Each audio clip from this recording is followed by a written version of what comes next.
Sally, to close the service, let's sing that one again. I want to hear that part.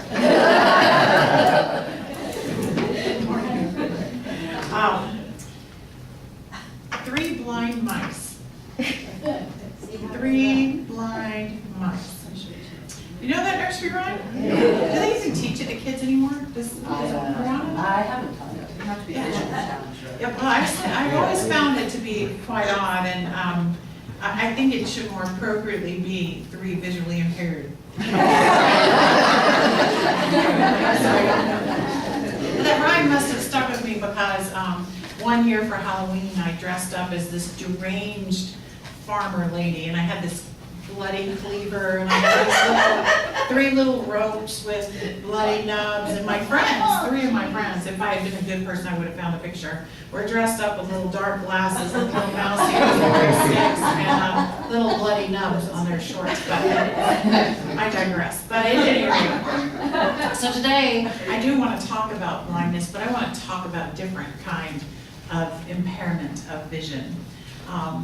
One that's a little more subtle than a physical condition, but somehow just as limiting in our lives. And today I want to talk about a kind of chosen blindness, or a way of thinking about our lives that just really doesn't serve us very well. So my talk title today is Taking Off the Blinders. Taking off the blinders. You know, we all have on blinders. We all do. You know, have you ever seen those blinders that they put on horses? They're like, they are attached to the bridle, and they're either little plastic squares or little leather squares. And the blinders are these little masks that block the horse's peripheral vision because it limits their line of sight to keep them from getting spooked by unexpected, stimulation or whatever kind of coming in from the side, or distracting them from the task at hand, whether it's racing or plowing or pulling a wagon or whatever job the horse has to do. And so these might be really great inventions for horses. I don't know, I don't really know that much about horses, but they're not so helpful for humans. They really aren't, because we have various races that we're running or jobs that we're doing, we're plowing and wagons or pulling and all that, and we need to see. We need to see. We need to see where we've been.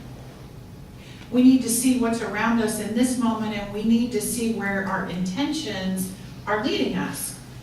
And the truth about human beings is we tend to kind of have collisions when something's in our blind spot.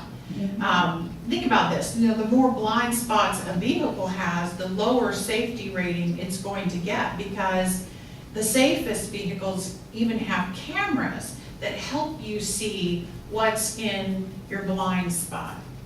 So why do we put on blinders to create more blind spots for us? I'm not quite sure. So I want to ask you today, what is in your mental or spiritual blind spot? And I know that each of us have blind spots because we're still growing and learning. That's what we're here for. But some of us have actually created our own little blinders to keep ourselves from looking at certain things in our lives. We have a tendency to place certain things in our blind spots, behind our blinders, so that we can avoid thinking about them, we can avoid healing them or dealing with them.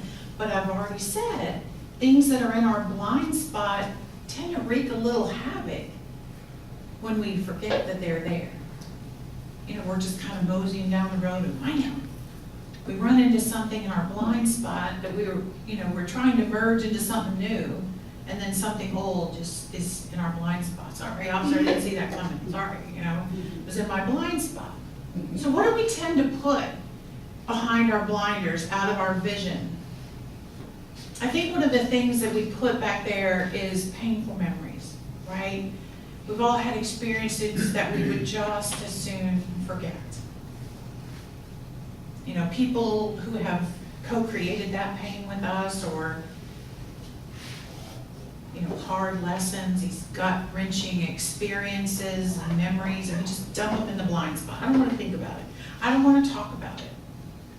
I'm going to ignore the impact that is still having on my life, because I do not want to look at it. I want this to be out of my field of vision. I want to be blind to this painful stuff. Another thing that we kind of put into our blind spots are things we label as mistakes, right? You know, let's put into that category all of the choices that we've made in the past that just really didn't have the outcome that we expected. Choices that seem to have set us back a bit or a lot. Choices that we would have made differently if we had known how things would unfold. At the time of the choice, it was the best choice we could make. But into the blind spot they go. I choose not to look at these things that I call mistakes, and I hope that no one else can see them either. If you're in my blind spot, maybe they'll be in yours too. And that other thing that we want out of our line of vision is failure. Oops. I can't admit that this or that thing fell apart. After all my other or best laid plans, I had expectations of myself that I just couldn't seem to meet. You know, and somehow I got on a road that I didn't mean to take that road, but I got on it and I failed to reach my original destination. So I call that a failure. I'd rather not look at this. So I'm going to put it out of my mind in the blind spot. So you know, in this teaching, we're freeing ourselves from this old paradigm of a literal heaven and hell. That's a hard one to shake. It's a hard one to shake. But I understand now that hell is a state of mind and heaven is a state of mind. Both of these are ways of living life. We can live it from a hellish perspective, or we can live it from a heavenly perspective in this life, not an afterlife reward or punishment, but in this life. So I think that living with blinders on is a form of hell. We're constantly covering our eyes anytime one of these denied things pops up into our experience or into our conversation. We just kind of break into a sweat anytime we enter a similar situation or a similar conversation. We're just praying and hoping that our buttons won't get pushed or that won't pop up. We won't repeat an old pattern or get reminded of an old story. It's kind of a hellish way to live. So let me share a little bit more about my definition of hell. Some of you who've been around me a while know this one. But what we have is this idea as human beings of what an okay life is. What is an acceptable life? And what I know is it sounds something like this. If you're living an acceptable life, you were born to a mom and a dad that were still together. They were ready for you. They welcomed you into a beautiful little nursery, and if you had older siblings, they were so excited to have a little brother or sister, right? And you grew up in this family, and it was easy. Y'all had dinner together every night, and you watched Hee Haw or whatever it was. And you went to elementary school or school in general, and you were a good student, and you weren't bullied, and you were accepted, you were popular, right? And then you go on, and school's easy, you get good grades, and you get into high school, and when you're in high school, you play on the football team, or maybe you're a cheerleader, or you pick up an instrument of some kind. Thank goodness there are musical things for people to do. Or you're in a sport of some sort, and you have a good time in high school, and you get good grades, and that gets you into the college of your dreams. And you pick your major, easy peasy, I know what I want to be for the rest of my life. And you major in that, and you stick with that one thing, and then you, somewhere along the way, meet your sweetheart, you graduate from college, and you get married, and you have 2.5 kids, and I'm not sure about the 0.5, but that's beside the point. And a dog and a white picket fence. And you stay married to that one person forever, and everything's good, and your career lasts until you retire from that same job that you picked a long time ago, and then you die way old in your sleep, surrounded by everybody you love. That is a great life, and I don't know a single person that has lived that life. That is what is acceptable. That is what is acceptable. And hell is when we start comparing our life to that and saying, judging every experience that we have that falls outside that little narrow channel of acceptability. somehow I'm way out here, and that's horrible. You know, one way of being in hell is we get trapped in the pattern of trying to stuff our juicy story back in there. Like, get back in there, right? Chasing every detail that spills out and shooing it back in line, or seeking the right job, or the right partner, or the right pill, or the right number on the scale. We're trying to shove it back in there. Hell is blaming everyone and everything that pulls you out of that narrow channel as evil or wrong or bad. The bully, the criminal, the politician, the betrayer, whoever plays the roles that splash us outside that narrow channel is wrong, and that's hell. Hell is not even being able to look at our lives and claim our stories and claim our truth. That's hell. Hell is giving up and feeling like, oh, forget it. My life is wasted. I can never get it back in. It's so far off track, it'll never get back in that little narrow band of acceptable. The bottom line is that every definition of hell boils down to the personal perspective that life as it is not good enough. Matter of fact, it's not enough that I must not even fully look at it. So now that we're pretty clear on what hell is, how do we get out of our hellish moments and move into that more heavenly experience? We must look at our life differently. We must take the blinders off and actually peer intently at our lives from a different perspective. Remember those 3 blind mice that I started off with? Well, for this talk, I think the mice just had blinders on. If we can take their little tiny blinders off, they aren't blind anymore. So let's talk about each of these little, I want you to imagine these 3 little mice. Let's talk about each of these 3 little blind mice and their particular blinders, and see if we can relate to any of them, or we can invite ourselves to remove the very little blinders that they're wearing, and maybe we might have them on too. So the first little mice, there he is, he's a mouse, sorry. He tense of mouse and geese or whatever. But let's say this first little mouse is blind to the blessing, blind to the blessing, no matter what your story, no matter what you have labeled as painful or as a failure or as a mistake, there is a blessing in it. Hell is denying the blessing is there, not even looking for it. Out of every situation, you can choose to see it as right or wrong, as bad or good, but the fact is, it just is. Everything that happens in your life is for you. There is a gift in it.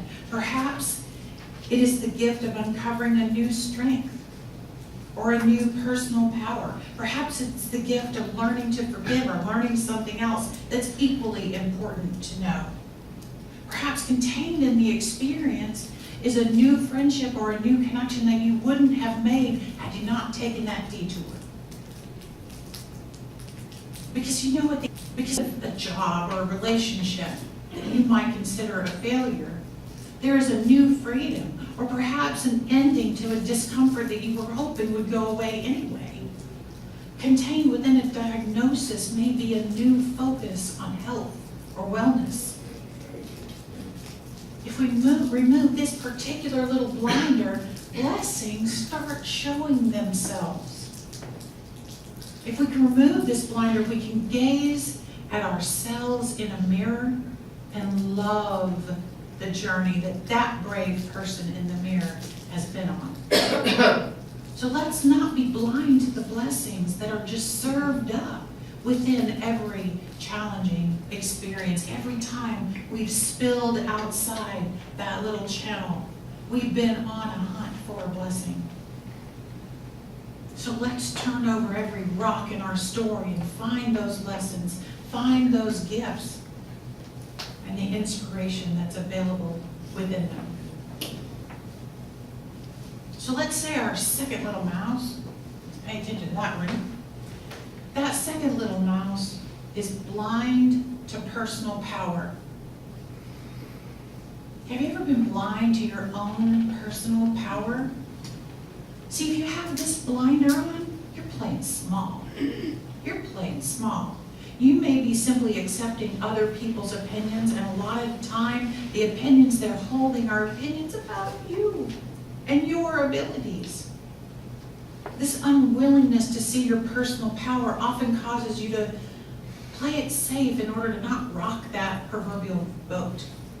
And with this blinder firmly in place, we might believe that we are the victim of forces beyond our control, and other people have caused our pain or caused the situation to be as it is.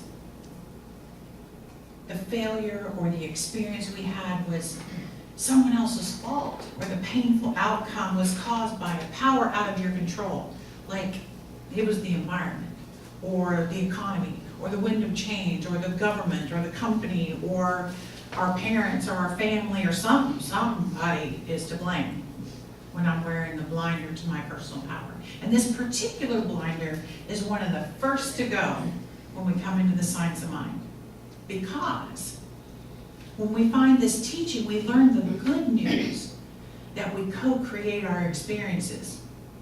But we also learn the bad news that we co-create our experiences. Taking full responsibility of our own lives means that we claim our personal power to change our own lives. We claim our personal power to decide who we are and who we shall be. This mouse doesn't seem to stay blind around here very long, right? So after we found the blessing in the situation, we start to look around for the part we played in choosing the situation or prolonging the situation with our thoughts. And we start identifying new thoughts we can think, new choices we can make, and more empowering ways to view ourselves in relationship to the situation. But then we have to remove the final blinder. So our third and final little mouse was blind to possibility. Wow, we all wear this blinder, depending on the situation we're talking about. Sometimes we're wearing this little blinder, we get stuck in patterns that no longer serve us, especially if they are patterns that are keeping us safe.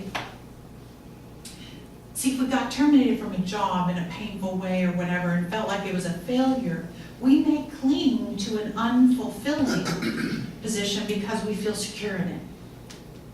Or if a relationship came to an unexpected end, we may create a limiting pattern that blocks new relationships from forming. Or if we consider ourselves religiously wounded, we may avoid trying any other spiritual paths for fear that we might have to reconsider beliefs that we have had faith in the past. Most of us have a limited view of possibility in one area of our life or another. And removing this blinder allows us to consider the reality of the infinite nature of the divine. We cannot even fathom the possible ways that Spirit might provide solution to a question you're holding, or an issue or a situation you're in. When you're blind to the possibility, you can't see all of the potential that is all around us. But unless we're open to all possibilities, we're limiting the potential by being blind to it. So if we take off all these identified blinders, we're free to see our lives from an entirely different perspective. We're suddenly able to consider the full breadth of our experiences, as messy and juicy as they are, and stop labeling them as wrong or undesirable, and instead as useful to our learning and growing and evolving. So this philosophy helps us, but it is our life work to follow it.